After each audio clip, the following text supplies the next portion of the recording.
मैंने कहा अच्छा, तो ये रीजन रहा आपका हाँ, मुंबई में रीज़न आने तो का। ही। और मैं कर गया नेक्स्ट डे, उसने 3-4 बार राउंड में मेरे को बुलाया, मेरे से हुआ ही नहीं वो। तो कभी ऐसा दिमाग में ऐसा ख्याल आया कि यार चलो छोड़ देते सब कुछ, वापस लौट जाते हैं? चेयरों पे लेटे हुए हैं आराम से, और शेक पी रहे, कॉफ अच्छी अच्छी आइसक्रीम खा रहे हैं, और सुबह फिर उसके बाथरूम में शावर ले रहे हैं पूरा बैठ के वहाँ पे। मैंने कहा आज फ्लैट ढूंढे कुछ ना कुछ। आपको मुंबई शहर ने कैसे आकर्षित किया, मतलब आप कैसे पहुंचे मुंबई तक, फिल्मी दुनिया में आने का कैसे आपको अंदर एक गांव से निकल के आप मुंबई के शहर तक पहुंचे हैं, कैसे? यार ऐसा कुछ प्लान था नहीं कि बॉम्बे जाना है। बॉम्बे तो वर्ड खाली फिल्मों में देखा था, सुना था, मतलब फिल्में देखते थे। और मुझे मुंबई सबसे पहले मैंने वर्ड भी फिल्मों के अंदर स्टेशन पे जो नाम लिखा होता है ना मुंबई, वहाँ पे देखा। तो मैं दिल्ली में एक नॉर्मल सी जॉब कर रहा था अपनी, बैंकिंग में। और तो मेरे ऑफिस के पीछे थिएटर क्लासेस होती थी, ये शंकर मार्केट जगह है दिल्ली में।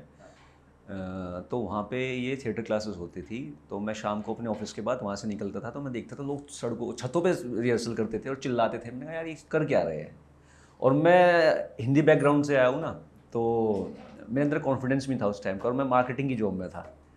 तो मार्केटिंग वालों में तो बहुत कॉन्फिडेंस होता है। वो होता है उसमें मेरे, लेकिन मेरे अंदर नहीं था वो।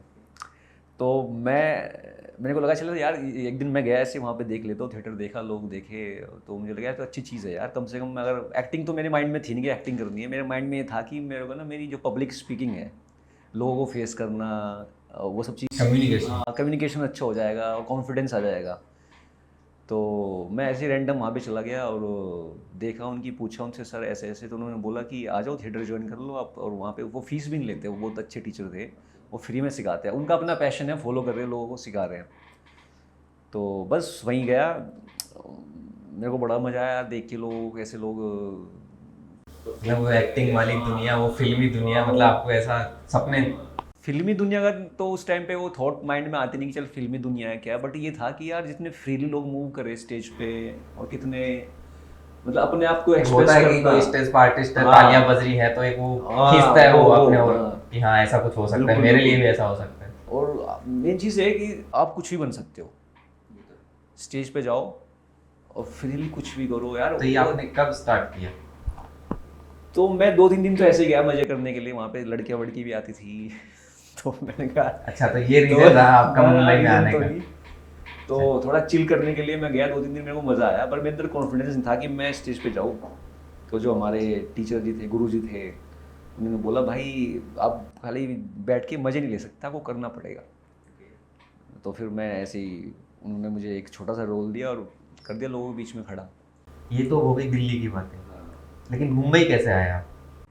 मुंबई मैंने 3-4 साल दिल्ली में थिएटर करने के बाद, मेरा एक फ्रेंड था थिएटर का, वो बॉम्बे शिफ्ट हो गया था और वो कास्टिंग में लग गया था। मुझे लगा यार ज़्यादा टाइम इधर, एक दो प्ले करने के बाद एक थोड़ा सा कॉन्फिडेंस आया कि कुछ करते हैं, कुछ बड़े लेवल पे करते हैं, कितना थिएटर करेंगे। थिएटर में मेरा ज़्यादा इंटरेस्ट था भी नहीं, बस ये था कि थोड़ा बोलना आ जाए, कॉन्फिडेंस आ जाए, लोगों को फेस करना आ जाए।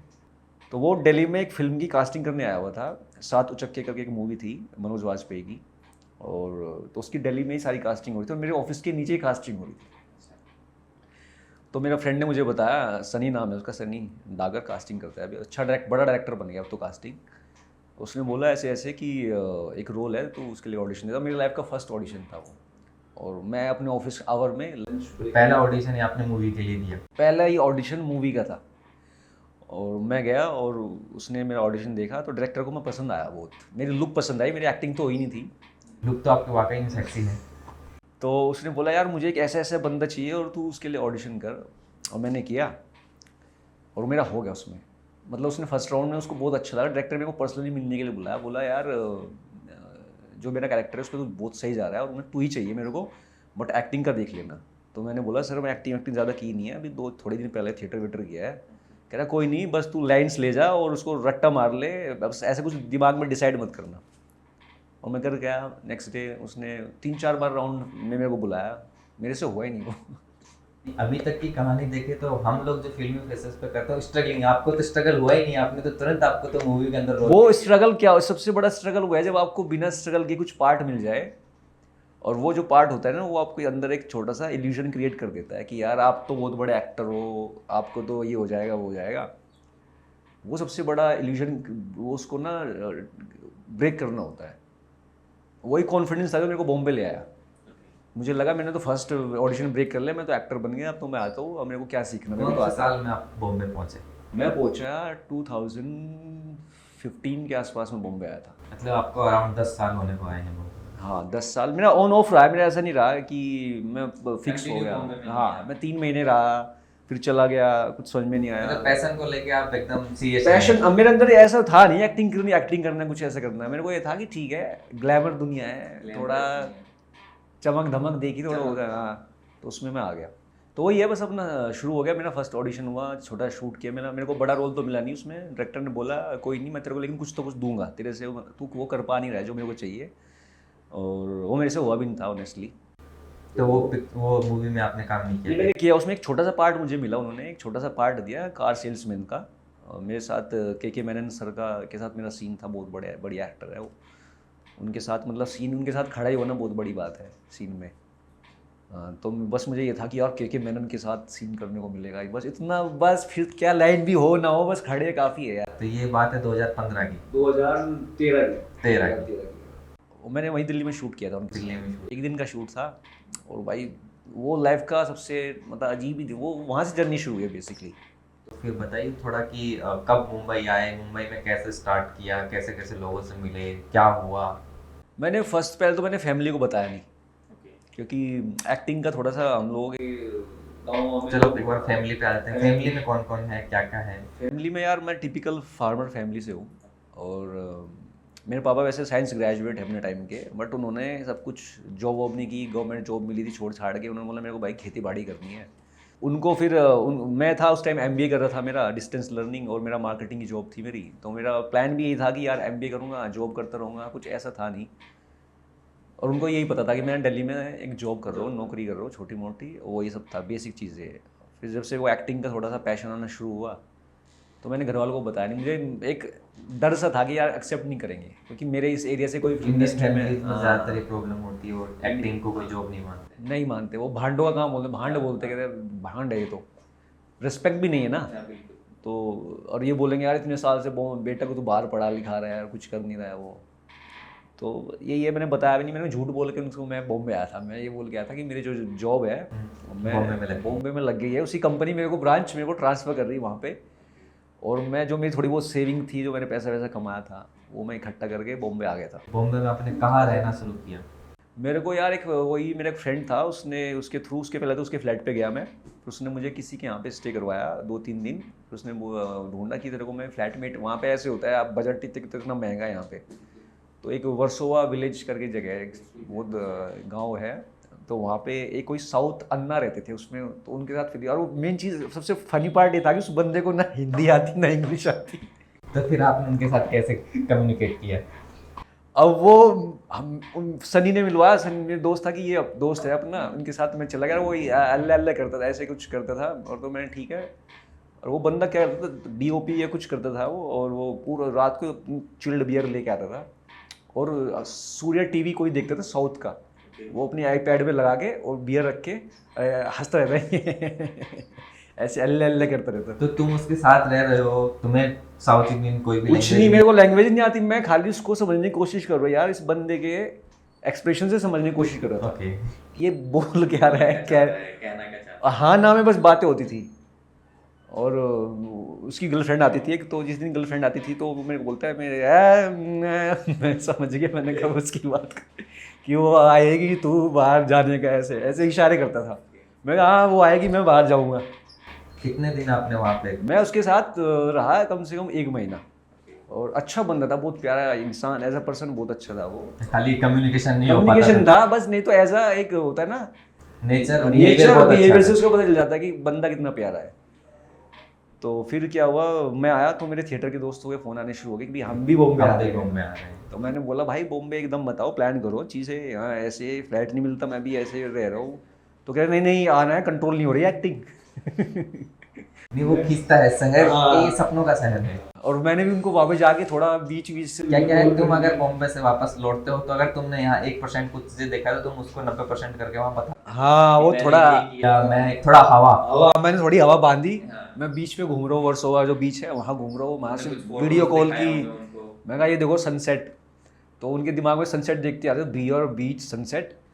तो वो कह रहे भाई हम भी बॉम्बे आ रहे हैं और हमारा रहने का देख। तो मैंने बोला भाई अपने अपने देख लो। तो एक फ्रेंड था, उसके कोई मामा मौसा टाइप कुछ रहते हैं यहाँ। तो वो बोलता है मैं उसके पास, मेरे मामा जी है, मैं तो वहाँ रहूँगा, जूहू में रहते हैं वो। मैंने ठीक है आजा फिर। वो ये बोल के सीधा मेरे फ्लैट पे आ गया वर्सोवा में ही, सामान वामान लेकर। और मैंने अन्ना को बताया नहीं जो मेरे साथ था कि मेरा दोस्त आ रहा है। तो अन्ना 2-3 दिन कहीं शूट कर रहा था, 2-3 दिन बाद आया, उसने देखा वो मेरा फ्रेंड सो रहा है अपना सामान वामान लगा के पूरा। तो उसने बोला, मैं कहा एक फ्रेंड है 2 दिन में चला जाएगा। फिर वो गया इन 2 दिन में। तो अन्ना की अब गर्लफ्रेंड आने वाली थी। अन्ना कहा वो आ रही है तुम दोनों। मैं बोलता हूँ, मैंने कहा हाँ मैं इसको बोलता हूँ। तो मैंने उसको बोला भाई यार तू अपने मामा के यहाँ जाने वाला था, उसका क्या रहा? कहता यार वो मामा ना के पास मैं गया था और मामा का ना एक ब्यूटी पार्लर चलता है और मामा बोलते ब्यूटी पार्लर में सो जाएगा। कहता मैं 2 दिन वहाँ सोया। कहता 10 बजे ब्यूटी पार्लर ओपन होता है, वो आंटी आ जाती है, उठो उठो उठो उठो। मुंबई एक ऐसा शहर है जहाँ रहने के लिए जगह, अपने लिए जगह बनाना बहुत मुश्किल है, वो तो है भाई। बहुत डिफिकल्ट है। एक घर ढूंढना अपने लिए, और वो भी अपने बजट में, बहुत डिफिकल्ट है। तो कब आपने एक इंडिपेंडेंट घर कब लिया, जब आप मतलब अन्ना या ऐसे सब लोग छोड़ के आप एक साथ रह इंडिपेंडेंट घर, हाँ। वो तो आज तक नहीं हुआ। इंडिपेंडेंट घर एक भाई ड्रीम है, वो भी है कि मेरा इंडिपेंडेंट घर है। ठीक है, रेंटेड ही सही, लेकिन अगर आदमी अपना रहने लग जाए। नहीं मैंने अन्ना को नहीं छोड़ा, अन्ना ने हमें छोड़ा भाई। वो क्या हुआ है, मेरा एक तीसरा दोस्त और आ गया। वो एक तो था ही पहले आ गया था ऑलरेडी, वो झूठ बोल रहे कि मेरे मामा हैं। तीसरा और फ़ोन करा कि एक्टिंग कंट्रोल नहीं हो रही है, जल्दी बता। मैंने कहा ठीक है आजा, तू भी आजा। भी आ गया। मैंने उसको बोला कि यार एक छोटा सा स्पेस है यार, 1 आवर के स्टूडियो, उसमें क्या होता है, 4 लोग कैसे रहेंगे? मैंने उसको बोला यार छोटा स्पेस है, 1-2 दिन रह लो ठीक है, पर अपना अपना देख लो। तो उसने कहा यार हम किसी को जानते नहीं, अकेले कहाँ रहेंगे, वो रहेंगे। तो तुम भी तुम सबसे ज़्यादा हो यहाँ पे। वो भी आ गया। फिर अन्ना आया एक दिन, अन्ना ने देखा 3 बंदे सोए हुए। अन्ना जब भी बाहर से आता है, अन्ना को एक आदमी एक्स्ट्रा ही मिलता है। अन्ना कह रहा है यार पैर रखने की जगह नहीं है घर के अंदर, ऐसे ही करके जा रहा है वो बेचारा, अनकंफर्टेबल हो गया बहुत। तो उसने बेचारे, उसने बोला नहीं कुछ भी ऐसा कि उसने क्या काम किया, मकान वो फ्लैट ही खाली कर दिया। उसने ये बोला था कि मैं फ्लैट ढूंढ रहा हूँ, माई गर्लफ्रेंड और आई वी आर शिफ्टिंग समवेयर ना। तो मैं ठीक है, उसने मेरे को बता दिया था, लेकिन मेरे को ऐसा नहीं सीरियसली कर लेगा वो। उसने क्या काम किया, मकान मालिक से कुछ बात करके अपना सारा सामान उठा के ले गया। हम तीनों निकले हुए थे ऑडिशन देने के लिए। ऑडिशन का भी अलग दौर हुआ करता था, बाहर जाके ऑडिशन देना ही। तो बट ये कि सन्नी जो मेरा फ्रेंड है वो बहुत पहले आया हुआ था, तो उसने मुझे थोड़ा गाइड कर दिया कि यहाँ पे रामनगर जगह है, वहाँ पे ऑडिशंस होते हैं सारे। तो हम लोग वहाँ पे, भीड़ लगती है, तो आपको भीड़ देख के आप समझ जाओगे, लोग क्रीम मतलब मेकअप करके लोग लाइन में लगे तो ये ऑडिशन हो रहा है। तो ऐसे पूरा दिन घूमते थे यार, 3-4 जगह थी। ऐसा दोस्त आए, आपका ऐसा ही स्ट्रगल ऐसे चलता रहा। ही। तो आपको पहला काम कब मिला बॉम्बे में? बॉम्बे में यार एक्टिंग का काम तो मिला मुझे। एक कोई डायरेक्टर थे, उन्होंने पता नहीं क्या काम किया है, कुछ वो इंडो पाक के ऊपर कुछ बना रहे थे उसके अंदर, और उनका शूट था गुजरात, कच्छ गुजरात में शूट था। तो उन्होंने ऐसे बुलाया रैंडम ऑडिशन के लिए, चले गए हम लोग। क्राउड में जाके भीड़ में लगते थे, उनको ऐसे देखते थे। Like junior. हाँ जूनियर टाइप, फीचर कास्ट इनको बोलते हैं वो, कि 1 डे टुडे वाले रोल होते हैं। तो उनको उस टाइम पे भीड़ चाहिए थी बहुत सारे, बॉर्डर पे लड़ाई दिखानी थी कुछ ऐसे। तो मैं मेरे फ्रेंड्स हम सारे चले गए वहाँ पे, और उन्होंने जाते बोला कि आप सिलेक्ट हो गए हैं, आप खाली अपना पैन कार्ड दे जाओ। मैं कहा सर ऑडिशंस वगैरह कुछ तो लो। कहता नहीं नहीं नहीं हो गया, भीड़ का हिस्सा बनने के लिए ऑडिशन की कहता जरूरत कोई नहीं। ऑडिशन नहीं, हमने आपकी आंखों में देख लिया आप एक्टर हो। नहीं, एक्टर का आप हो। तो मैं कहा ठीक है। और उसने हमसे, हम लोगों के पैन कार्ड लिए और बोला कि शाम को 7 बजे लोखंड वाला बैक रोड से बस जाएगी गुजरात के लिए, वहाँ पहुँच जाना। तो मैं फ्रेंड भाई पूरा एक्साइटेड, मतलब Set हो पूरा गए, पूरा एक्टर वाली फीलिंग लेके। एक्टर वाली। मैंने कहा अब तो गेम खत्म, मैंने कहा आज कर देंगे वो कर देंगे। हम लोगों ने पार्टी शार्टी की दबा के बीच बीच में बैठे, बियर वियर पी। और फिर रात को बस खड़ी थी लोखंड वाला बैक रोड पे, उस पर सारे लोग बैठे हुए थे, सारे आर्टिस्ट भरे हुए थे, दुनिया भर के एक्टर आए थे कहाँ कहाँ से। उसमें जाके हम लोग बैठ गए, 3-4 बस इन लोगों ने कर रखी थी। बैठ के भाई पहुँचे गुजरात। और ये लोग गुजरात में कहीं ऐसी जगह लेके चले गए, वहाँ पे कोई सिटी भी नहीं है, बहुत ही रिमोट एरिया, मतलब जंगल ही जंगल, सामने पूरा डेजर्ट एरिया। और सामने से बहुत बड़ी लाइट ऐसे बस पे लग रही।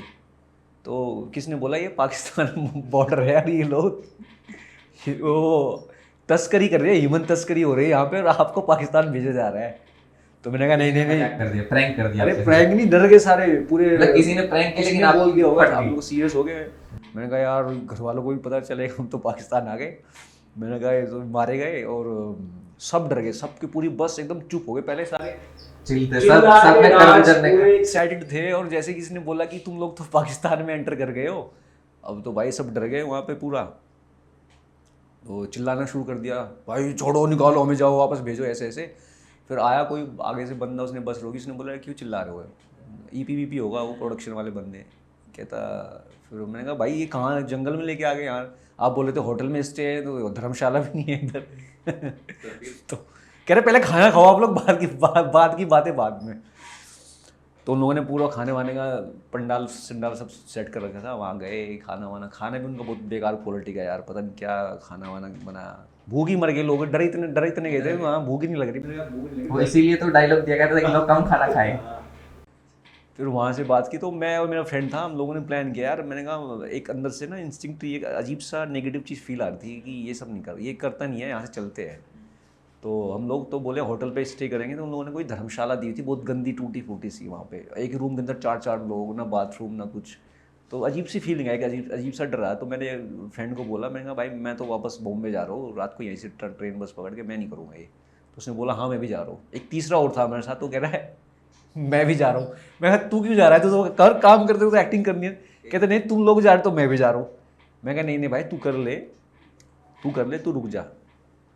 तो हम कहाँ जाएंगे ऐसे ऐसे, और वो, मैं कहा ठीक है तू भी चल हमारे साथ। तो हम तीनों रात को गुजरात में सड़कों पे घूम रहे हैं, स्टेशन ढूंढ रहे हैं, बस स्टॉप कुछ तो मिले जाने के लिए। और ये पीछे पीछे तीसरा बंदा बैग वैग टांग के, जिसने उसके थ्रू हमें काम मिला था, वही पहले उसने बोला भाई रोल मिल गया तुम लोगों को भी दिलाता हूँ, ऐसे ऐसे आज रोता हुआ चल रहा है पीछे पीछे हमारे, ऐसे ऐसे सुबकता हुआ पूरा। मैं क्या हो गया कि कह रहा है यार मुझे लगा स्ट्रगल खत्म हो गया, आते ही बॉम्बे में काम मिल गया है और ये सब है। पहले ही काम में हार हो गई। हाँ तो लेकिन वो सबसे बेस्ट ट्रिप थी। बस में हम लोगों ने बस पकड़ी रात को, फिर बस पकड़ के फिर मेन बस स्टैंड पे आए जहाँ से बॉम्बे के लिए बस मिलती है। फिर बॉम्बे से गुजरात इधर से यहाँ पे आए, वापस आए। फिर मैं कहा चलो भाई, फिर आए वापस, पता चला हमारे फ्लैट पे हमारा सारा सामान बाहर पड़ा हुआ है। क्यों, ऐसा क्यों?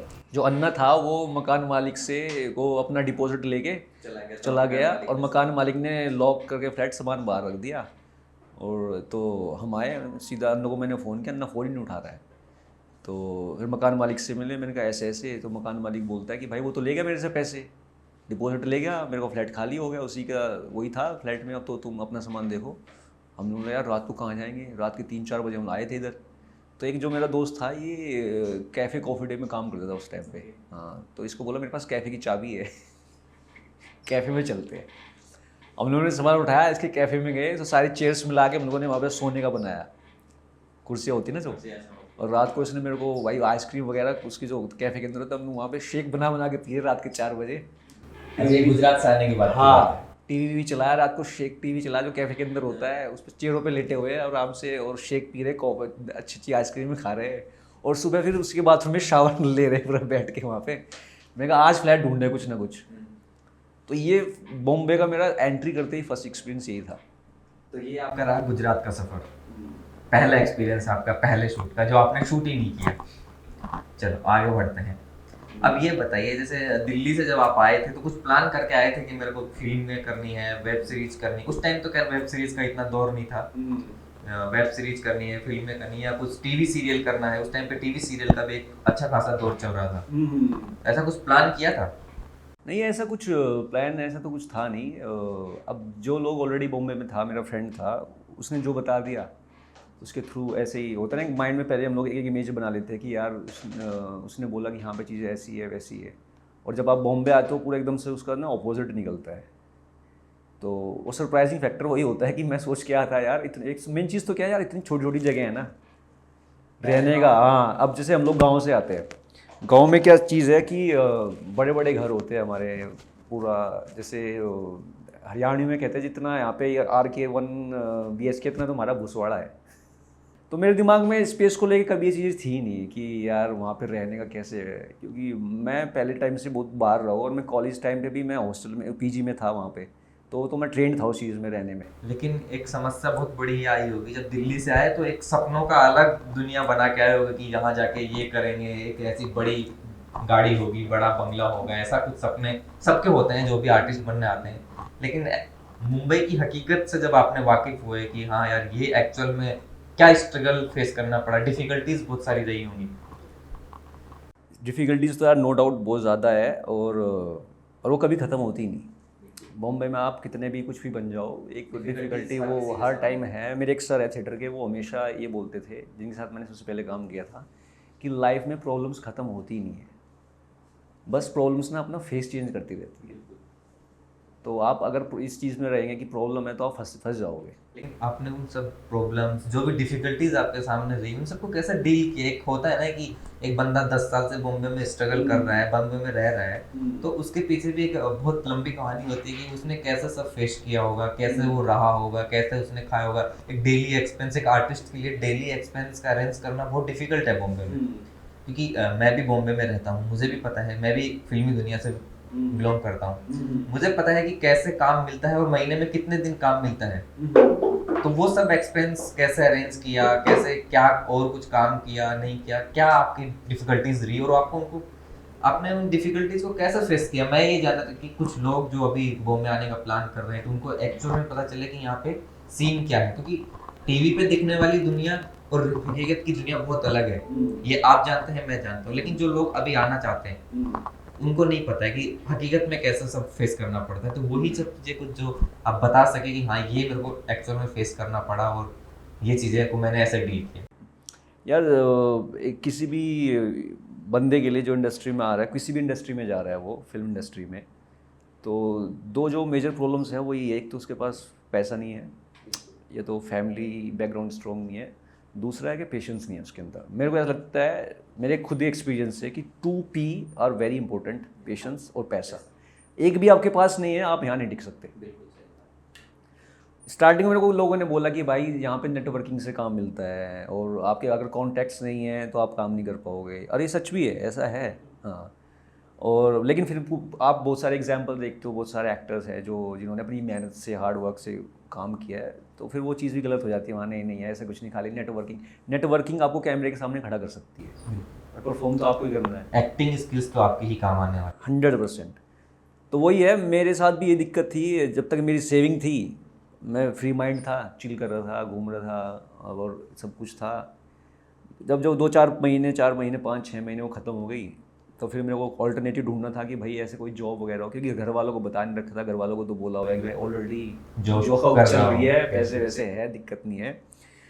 फिर मैं तो कॉल सेंटर का मेरे को आइडिया आया कि मैं नाइट शिफ्ट में काम कर लेता हूँ, क्योंकि दिन में ऑडिशंस होते हैं। तो ये था कि रात को शिफ्ट करो, काम करो, दिन में अपने ऑडिशंस दो, लोगों से मिलो, सब चीज़ें करो। तो मैंने कॉल सेंटर पकड़ लिया मलाड में, मलाड वेस्ट में करके एक कोई कंपनी थी वहाँ पे। हाँ, मैं गया, इंटरव्यू दिया और वहाँ पे सिलेक्ट हो गया। तो वहाँ पे जॉब मिली मेरे को, तो मैं वही था, नाइट शिफ्ट में काम किया। अब वहाँ पे काम कर रहा हूँ तो दिन भर सो रहा हूँ बैठ के, रात को काम करके आएगा तो दिन भर क्या करेगा। शाम को उठ रहा हूँ 5-6 बजे, उस टाइम तो ऑडिशन भी ख़त्म हो जाते हैं, और फिर वो एनर्जी भी नहीं रहती है, एक ना, एक थोड़ा सा आप सुस्ती, क्योंकि रात सोने के लिए बनी है। बिल्कुल बिल्कुल। वो था यार, मेरे को समझ में आया कि यार जो करने आया वो कर नहीं रहा हूँ मैं इधर। मतलब पैसे भी ज़्यादा नहीं है और मेरा रूटीन ख़राब हो रहा है, हेल्थ ख़राब हो रही है। तो मेरी एक दिन ऐसे फाइट हो गई कंपनी के साथ। उसने बोला कि उन लोगों ने इंटरव्यू में मुझे बोला था कि आपके ऐसे 12 घंटे के वर्किंग आवर्स होंगे, ऐसे होंगे, वैसे होंगे। तो एक दिन 12 घंटे हो गए, तो मैंने अपने मैनेजर होता था एक वहाँ, उनको बोला भाई मेरे 12 घंटे हो गए, मेरे को जाना है घर, ऑडिशन है मेरा। अब एक दिन था ऑडिशन था, मेरे को जल्दी फ्री होना। अच्छा, एक और बात, ऑडिशन आजकल तो क्या होता है कि आपको स्क्रिप्ट आती है या आपको बताया जाता है कि क्या परफॉर्म करना है। मैं जो देखता हूँ आजकल, वो आप घर से ही रिकॉर्ड करके आप भेज सकते हैं। पहले ऑडिशन का एक अलग ट्रेंड था, अलग से आपको रिकॉर्ड करना पड़ता था। वो तो ये तो यार, ये तो जो आजकल के यंगस्टर जो लोग भी बॉम्बे में जो भी लोग आ रहे हैं, उनके लिए मैं बोलूँगा ये प्रिविलेज है कि आप घर से रिकॉर्ड कर सकते हो। आपको इवन बॉम्बे में होने की ज़रूरत भी नहीं है, और ये फैसिलिटी आ गई है। ज़्यादातर कास्टिंग डायरेक्टर लोग क्या कर रहे हैं कि अगर जहाँ पे उनका लोगों का शूट है, अगर वो लखनऊ में शूट कर रहे हैं, भोपाल में शूट कर रहे हैं, तो दे हायर बेस्ड एक्टर वहीं के, जो वहाँ के लोकल लोग हैं ना, वहीं से हायर कर लेते हैं, या जो एक्टर वहाँ से है यहाँ पे है वो वही ना, प्रोडक्शन अपनी पैसा बचाएगी। और ये तो बहुत बढ़िया चीज़ हो गई कि आप घर पे ऑडिशन बना के भेजो। आपके वक्त में सोशल मीडिया नहीं था। नहीं था, बिल्कुल नहीं था, उतना उस टाइम पे नहीं था इतना। सोशल मीडिया 2017 के अराउंड जाके थोड़ा ट्रेंड करने लगा है, 16-17 के बाद वगैरह ये सब चीज़ें है ना। यूट्यूब, जियो ने जब नेट फ्री किया तो हाँ, लोगों ने वो- यूट्यूब पे आए। वही मतलब वही वही। क्योंकि पहले नेट बहुत महंगा था, हाँ। इंटरनेट जब बहुत कॉस्टली हुआ करता वो था। तो गेम चेंजिंग है, नो डाउट। तो उससे तो ये तो कमाल की चीज़ है। अब लोगों को बॉम्बे में आके यहाँ पे स्ट्रगल करने की जरूरत भी नहीं है। अगर आप अभी वो अपडेटेड है हर चीज हाँ, से। पूरा अपडेटेड है। और बहुत सारे लोग ऐसे आर्टिस्टों को मैं जानता हूँ जो अपने होम टाउन से अभी भी ऑडिशंस बना के भेजते हैं, शूट करने आते हैं और वापस वापस घर। चले जाते हैं, ना अपनी मुंबई में फैमिली के रहने साथ का है, कोई कोई एक्सपेंस, मतलब नहीं, कुछ ना नहीं, कुछ और, अपना कुछ काम नहीं करो है, वो वापस। बेस्ट है। टेंशन फ्री रहते हैं, एकदम बेस्ट काम कर रहे हैं और वो सही चीज़ है। हमारे टाइम पे तो शायद हम भी कर लेते यार, क्यों आए। उस टाइम पे था नहीं, उस टाइम में लंबी लंबी लाइनें। गरिमा अलग, ऐसी गरिमा थी भाई, लाइन में लग लग के फोटो भेजते थे कास्टिंग वालों को, बोलते थे हाँ आपकी लुक जा रही है, फिट हो। वहाँ लाइन में पहुँचते थे, सामने मिलते थे, 4-5 घंटे लाइन में वेट करो, लाइट वाइट पड़ी, मेकअप सारा उतर के, बोलता आप वो फोटो वाले तो नहीं हो। तो मैंने कहा मैं वही हूँ भाई।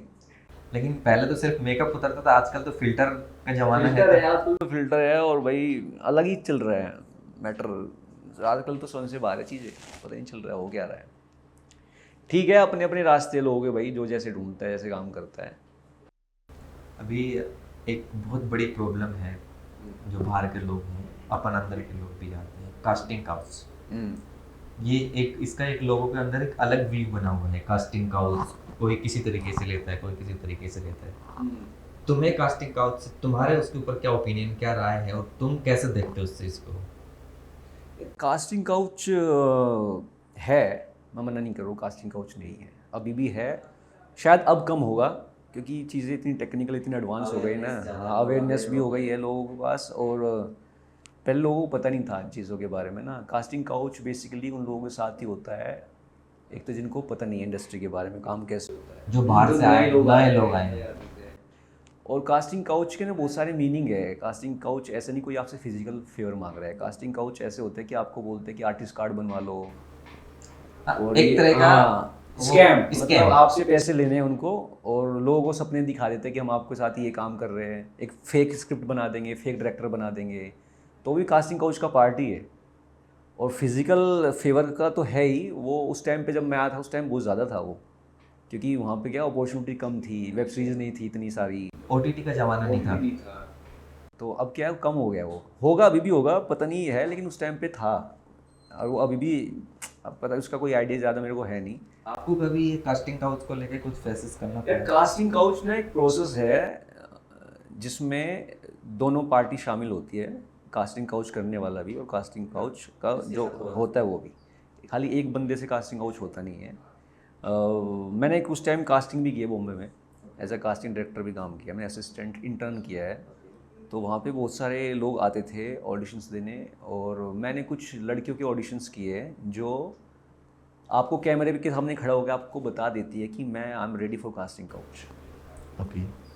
मतलब आपको बोलने की ज़रूरत भी नहीं है। तो वो उस एक उनको इनके माइंड दिमाग में एक माइंडसेट ये, उनका एक माइंडसेट ये बन गया है कि इससे काम मिलता है। They will agree for all of that. हाँ, तो कई बार मुझे रात को उनकी फ़ोटोज़, अपनी फ़ोटोज़ भेज देते थे, ओप्स सॉरी गलती से आ गई मेरी फ़ोटो, अपनी थोड़ी एक्चुअल में उनको काम चाहिए होता है। काम चाहिए होता है उनको। और उनको एक होता है ना कि भाई इससे ही काम मिलेगा, टैलेंट से काम नहीं मिलता। चलो अपनी अपनी अप्रोच है लोगों सबकी अप्रोच हाँ। करने का अपना तरीका। तो क्या सिर्फ फीमेल्स के साथ कास्टिंग काउच होता है या मेल्स के साथ भी हो सकता है? नहीं, मेल के ज़्यादा, मुझे लगता है मेल के साथ ज़्यादा होता है। क्या ऐसा आपको लगता है या फिर ऐसा हकीकत में होता है? ऐसा यार, वही मैं बता रहा हूँ ना कि ये आपके ऊपर, आप उसको कैसे हैंडल करते हैं। आपके साथ कोई ऐसा इंसिडेंट जो आपको ऐसा, मतलब आपने जो कॉन्फिडेंस से कहा कि मेल के साथ में ज्यादा होता है? नहीं, ये मतलब होता है। और मेरे साथ तो नहीं हुआ कास्टिंग काउच, और पर हाँ मैं उस वहाँ से निकला हूँ, रास्तों से मैं गया हूँ, गुजरा हूँ जहाँ ये सब चीज़ें होती है। तो लेकिन मैं रहा हूँ एक हरियाणवी जाट टिपिकल फैमिली से हूँ मैं, तो लठमार। लठमार टाइप के ना लोग। तो भाई मैं ऐसी बात कर, मेरे को तो थोड़ा बहुत आइडिया होना, ये बंदा उस टाइप का है या कुछ कर रहा है, तो मैं उसको पहले ही बोल रहा, मैं कहा ओ भाई थोड़ा देख के करिए, उधर मैटर अलग है। मेरे साथ ऐसा कुछ नहीं हो मुझे, हाँ बस कुछ लोगों ने बोला कि वही कास्टिंग वाले लोग कि तुम क्या कर रहे हो, शाम को फिल्म देखने चलते हैं, मिलते हैं।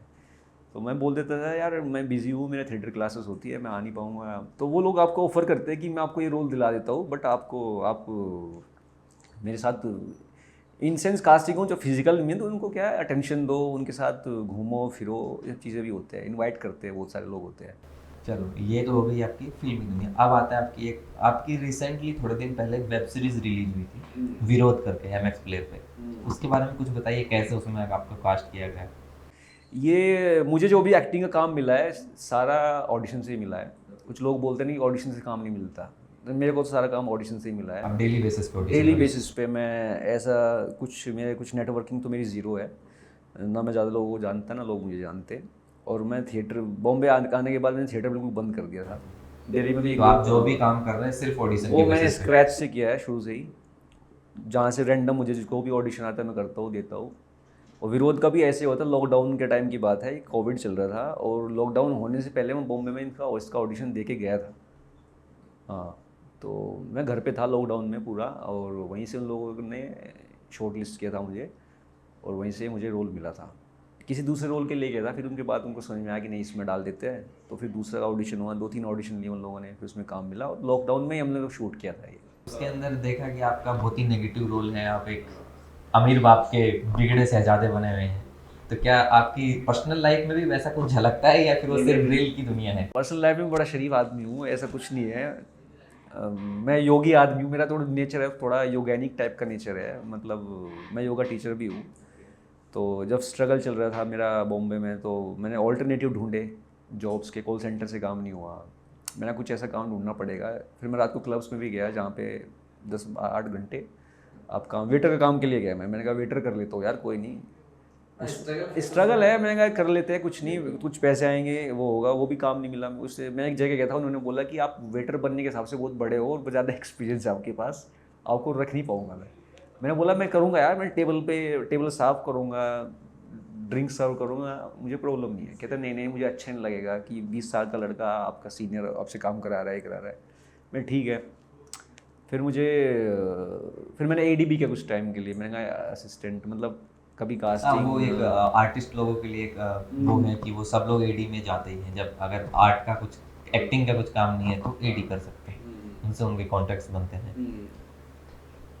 पर्सनल लाइफ में क्या क्या फील करते हैं ये चीज़ों को लेके, कैसा मतलब कहाँ देखते हैं अपने आप को अभी, क्या कर रहे हैं, सही कर रहे हैं, नहीं कर रहे हैं? अब क्या है, अब जाके थोड़ा सा चीज़ें एक्सपीरियंस करने के बाद, सब कुछ करने के बाद माइंड में ऐसा आता है कि ज़्यादा भाग दौड़ की है वो, उसका कोई मतलब है नहीं, इतना रिलैक्स रहो इतना ठीक है। और ऑल्टरनेटिव कुछ ऐसे ढूंढो लाइफ में कि ज़रूरी नहीं कि एक्टिंग एक्टिंग एक्टिंग, आपको कुछ और भी काम ऐसा होना चाहिए कि अगर मैं एक्टिंग नहीं कर रहा हूँ ना तो मैं ये कर लेता हूँ। अब मेरे पास क्या ऑप्शन है कि मैं अगर एक्टिंग नहीं कर रहा हूँ तो मैं योगा सिखाता हूँ लोगों को, तो मेरा क्या थोड़ा बैलेंस हो जाता है चीज़ें। तो कभी ऐसा दिमाग में ऐसा ख्याल आया कि यार चलो छोड़ देते सब कुछ, वापस लौट जाते हैं? ये तो डेली आता है, ये तो डे 1 से बॉम्बे में आते ही ख्याल आता है कि भाई घर चलते हैं यार, हो गया बहुत हो गया बहुत हो गया, ये तो डे 1 से है। और सबके माइंड में आता होगा, मैं 100% कहता हूँ, लोग डेली गिव अप करते हैं यहाँ पे डेली कि ये हो गया। सुबह फिर एक नई उम्मीद के साथ उठ। फाइट करते हैं, फिर लड़ते हैं, अपने आप से ही लड़ते हैं। भगवान में मानते हैं? भगवान में मानते हैं? भगवान में यार स्टार्टिंग में बहुत मानता था मैं, मतलब पूरा हनुमान चालीसा पढ़ता था। स्टार्टिंग में जब डरता है ना इंसान तो भगवान में ज़्यादा मानता है। और अभी क्या है, अभी भी मैं मानता, ऐसा कुछ नहीं कि मैं मानता नहीं हूँ, अभी थोड़ा सा मैं ऐसा लगता है कि मैं कैसे बोलूँ इसको कि पूजा पाठ नहीं करता? पूजा पाठ तो नहीं करता मैं, पूजा पाठ नहीं, लेकिन मेरे को स्पिरिचुअल जगह जाने ज़्यादा एक्साइटेड करती है, मैं जाता हूँ। हाँ, मैं मानता हूँ कि there is something out there, एक एनर्जी, एक सुपर पावर, हाँ एक परमात्मा में मानता हूँ मैं, देयर इज परमात्मा। और मैं स्पिरिचुअल प्लेसेस में बहुत जाता हूँ, मैंने योगा कोर्स किया वहाँ किया, तो वो तो बिलीफ है मेरा, ऐसा कुछ नहीं कि मैं नास्तिक हूँ। और मतलब श्रद्धा रखते हैं? श्रद्धा है मेरे, मैं ग्रेटफुल फील करता हूँ जब भी, ऐसा कुछ नहीं है। पहले क्या था, जब स्टार्टिंग में स्ट्रगल ज़्यादा होता है, इंसान भगवान से भी लड़ाई कर बैठ के, जब मैं हो जाती है उसमें चीज़ें हट जाती है, आप अलग अलग भगवान चुन लेते हो अपने अपने, हर 6 महीने में भगवान चेंज हो जाता है कि देखो ये भगवान कुछ नहीं कर रहा है, अब कुछ और भगवान के पास चलते हैं। फिर कुछ क्या आप भी मानते हैं कि भगवान अलग अलग है? यार मैं भगवान अलग अलग नहीं है, आप जिस माहौल में रह रहे हो ना। जैसे हाँ, कि कोई कृष्णा को मानता है, कोई हाँ, श्री राम को मानता है, कोई हाँ। बजरंगबली को मानता है। मैं तो सब लोगों को मानता हूँ लेकिन जब मेरे पास काम नहीं होता या मेरे पास काम आ नहीं रहा है और मैं बहुत स्ट्रगल कर चल रहा है, दिमाग में चीज़ें चल रही है उल्टी सीधी, तब मैं सब भगवान क्या है, नेचुरली हमारे पास हम ऐसे माहौल में पले बड़े हैं ना, तो ऐसे ऊपर देख के भगवान पे क्वेश्चन करते हैं कि कुछ तो भाई क्या चल रहा है अब। लेकिन अंदर से फीलिंग है कि है, कोई तो है मेरा जो। एक फ्रेंड है, वो हर 3 महीने में भगवान चेंज करता है। वो उसका फिक्स है, हर 12 महीने में, 1 साल में वो 4 भगवान चेंज करेगा। अभी वो इस्कॉन जाएगा, टेम्पल जाएगा, वहाँ कृष्ण जी के पूरा कृष्ण भक्ति, मतलब आपको आगे बोलेगा कि भाई जो है कृष्णा है और कुछ नहीं है इस दुनिया में, वही है। उसके बाद 3 महीने 3 महीने बाद फिर वो आपको भोलेनाथ पे जल चढ़ाता दिखाई दे। किसने बोला? उसकी मम्मी ने फ़ोन करके बोला कि मैंने पंडित जी से बात की है, वहाँ पे कृपा है, 40 दिन जल चढ़ा। तो वो भोले जी पर जल चढ़ा रहे हैं। फिर थोड़े दिन पहले कोई क्या आप भी मानते हैं कि सब अलग अलग हैं या फिर यूनिटी है, ऐसा एक ही है, ऐसा कुछ? मुझे ऐसा लगता है कि आप इसको पता नहीं हमको लोग गलत ढूंढ रहे हो, आपने खाली एक जरिया बना लिया है। भगवान एग्जिस्ट तभी करता है जब आपके ऊपर प्रॉब्लम्स हैं। वो ज़्यादा उस टाइम ज़्यादा आपको भगवान दिखाई देते हैं, जब आप फंस जाते हो ना, तब ज़्यादा भगवान डर दिखाई में देते हैं। आदमी डर जाके- में इंसान ज़्यादा भगवान के पास जाता है, वैसे नहीं जाता। तो मुझे लगता है ये पता नहीं है कि बड़ी कन्फ्यूज सी चीज़ है कि, और मैं तो जब से योगा वोगा में आया मैं, तो मैं फिर मंदिर भी मेरा जाना कम हो गया। मेरे अंदर ऐसा लगता है, मैं बैठता हूँ, मैं सुबह अपना ध्यान व्यान करता हूँ तो उसमें बैठता हूँ, परमात्मा से कनेक्ट करता हूँ। तो मुझे लगता है सारे परमात्मा सब कुछ जो एनर्जी है वो अंदर ही है, और वो सही है जो भी है, हर चीज़ परफेक्ट हो रही है। अच्छा, तो अभी जो नए लोग हैं जो बाहर से आना चाहते हैं मुंबई में एक्टिंग सीखने, या मतलब फिल्मी दुनिया में कोई भी एक्टिंग हो गया, डायरेक्शन डिपार्टमेंट हो गया, कोई भी कैमरा हो गया, कुछ भी करना, तो उनके लिए आपको कुछ ऐसा सजेशंस कि हाँ ये करके आओगे तो यहाँ पे ऐसा कुछ, जो कुछ पॉइंट्स पे आप बात करना चाहेंगे ये ऐसा तो होना ही चाहिए?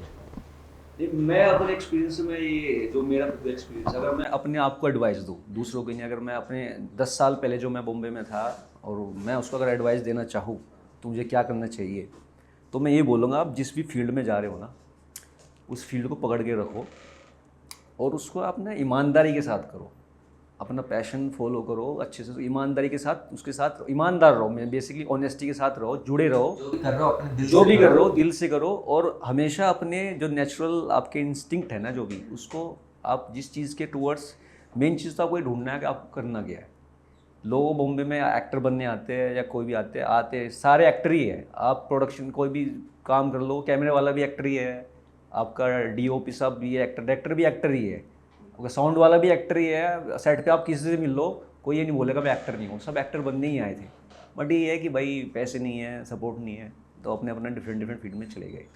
बट बहुत से लोग ऐसे हैं जो डे 1 से एक्टिंग करने आए थे और लास्ट तक एक्टिंग ही करते रहे। वो अपने बहुत पैशन कम के लोग। प्रति ऑनेस्टी। हाँ, कि उन्होंने भाई ठान लिया है कि भाई मैं कुछ भी हो जाए मैं एक्टिंग ही करूँगा, एक्टिंग ही करने आया हूँ। तो वो चीज़ बहुत इंपॉर्टेंट है, एक्टिंग करनी तो एक्टिंग ही करो। ये अलग इंसेक्शन वो हो जाते हैं ना कि कुछ लोगों ने डायरेक्शन किया, राइटिंग की, उसके बाद फिर एक्टर बन गए। ये ठीक है, जर्नी है, अलग अलग लोगों ने अपने वे बनाए, अप्रोच अलग अलग ढूंढे। जो भी आपके एक्सपीरियंसेस रहे, हो सकता है इनमें से कुछ पॉइंट पर किसी इंसान को, किसी आने वाला आर्टिस्ट को मदद मिले। इसके लिए बहुत बहुत शुक्रिया।